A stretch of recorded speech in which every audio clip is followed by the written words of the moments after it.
Yan ang aming prutas na bilis sa ngayon. So, yan mga idol. Ano nga ito tawag dito? Pakwan na dilaw. Yan, pakwan na dilaw. Malaki kasi sa mga idol, kaya na siya doon nagkasya. Hinati ko ang isa dito ko gilagay. At saka, and dyan minggo na pangmalakasan na naman. Saging. Tawag sa aming pako. At saka orange, apple na malaki. Ito ay para sa aking asawa. Mahilig sa ganyang prutas.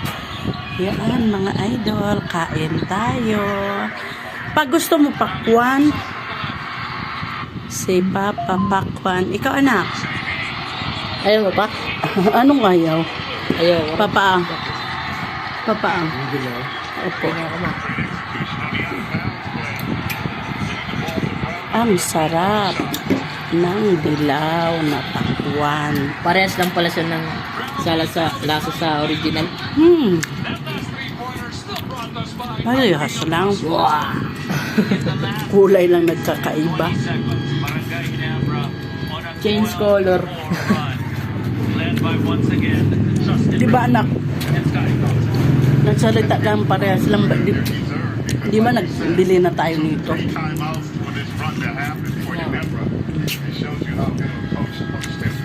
Nalimutan mo.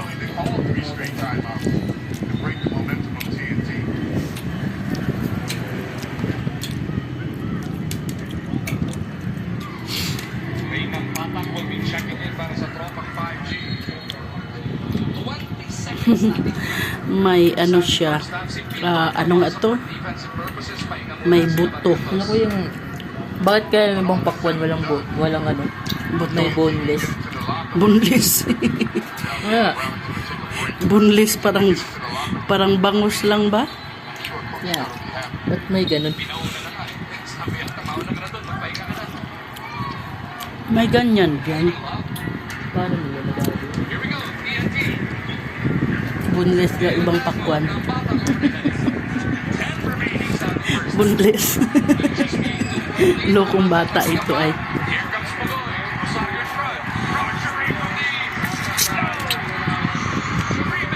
Maano? Masabaw.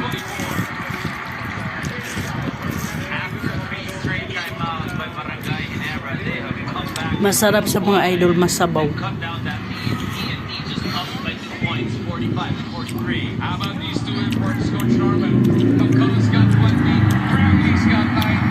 Kung hindi nagkain sa papa niya, ayaw niya rin.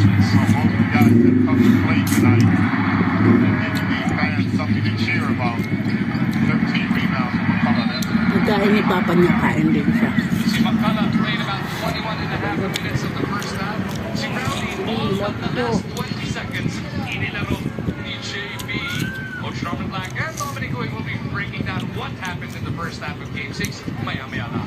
Pero hindi ko masyado siyang ano. Mas masarap yung red, no? Nak, no? Mas